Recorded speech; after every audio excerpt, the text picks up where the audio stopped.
A daidai lokacin da Najeriya ke fuskantar matsin tattalin arziki wanda ya samo asali daga janye tallafin man fetur tare da wasu tsare-tsaren tattalin arziki da gwamnatin tarayya ta shigo da su musamman ma ranto kuɗaɗe daga ciki da wajen ƙasar nan. Ƙungiyar Prime Initiative for Community Development wadda ke fafutukar tabbatar da gaskiya da adalci a harkokin bashi ta bi sahun takwarorinta na ƙasa baki ɗaya wurin gudanar da gangami domin tabbatar da yin gaskiya da adalci a harkar karɓar basussuka. Ƙungiyar ta kuma buƙaci da a tabbatar da ganin an magance matsalolin tattalin arziki wadda a cewarta sun samo asali daga basussukan ciki da waje da ake karɓowa a ƙasar nan. A cewar kungiyar da duk da kasancewar jihar Jigawa a matsayin ta baya wurin ranto kuɗaɗe a ƙasar nan, amma sai dai akwai buƙatar ganin an bi dukkanin matakan da suka kamata domin tabbatar da ganin an yi amfani da basussukan da ake rantowa. Abin lura a nan shine a jihar Jigawa ta ci gaba da zama jiha mafi ƙarancin bashi a ƙasar nan da kuma shiyar arewa maso yamma, inda aka samu ƙaruwar basussukan da suka kai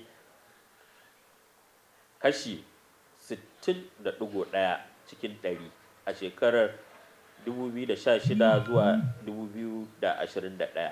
Sai dai ƙarin bashin cikin gida da aka samu a baya-bayan nan zuwa biliyan 43, kuma an samu raguwa kaɗan bashin ƙasashen waje zuwa biliyan 20.23.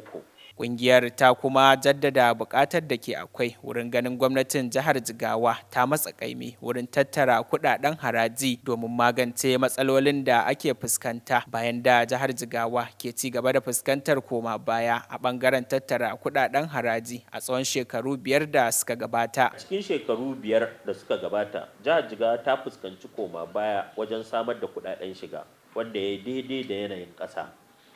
Wannan raguwar ya haifar da giɓin kasafin kuɗi da kuma wajabta rance don biyan muhimman abubuwan kashe kuɗi.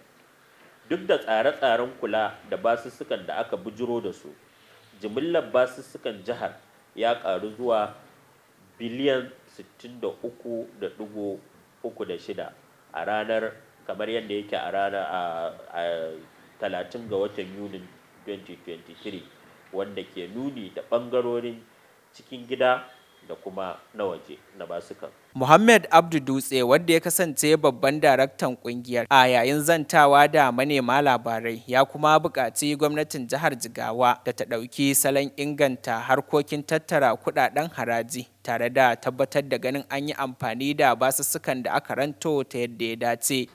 Gudanar da cikakken bincike kan yadda ake amfani da basussukan da gwamnatin jihar ta samu da tabbatar da gaskiya da riƙon amana a cikin rabon kuɗaɗen da ake kashewa.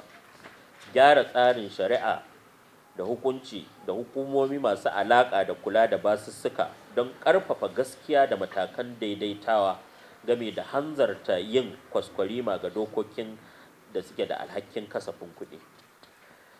Sake fayyace manufar rance don ba da fifiko da ayyukan da ke inganta haɓaka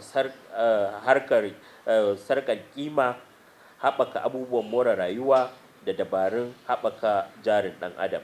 Kazalika kuma ya buƙaci majalisar wakilai ta jihar Jigawa da ta duba shawarwarin da suka bayar domin sanya su amala. Dakatar da rance don abubuwan da ba su da amfani da kuma mai da hankali kan abubuwan da ke haifar da ci gaban tattalin arziki mai ci gaba. Ƙarfafa hanyoyin tantance ɗorewar basussukan ta hanyoyin nazarin basussukan jama'a don rage haɗarin da ke da alaƙa da sababbin dabarun rance. Daidaita dokokin haraji da ƙimar kuɗi don ayyukan tattara kuɗaɗen shiga da kawar da rikice-rikice, tabbatar da ingantaccen tsarin biyan haraji. Ita dai kungiyar Prime Initiative wadda ke da haɗin gwiwa da kungiyar Tax Justice suna fafutukar tabbatar da ganin an gudanar da gwamnati buɗaɗɗiya tare da tabbatar da ganin an gudanar da gaskiya da adalci akan yadda ake tattara kuɗaɗen haraji tare kuma da yadda ake amfani da kuɗaɗen da ake rantowa. Yusuf M. Isa, labarin JTV.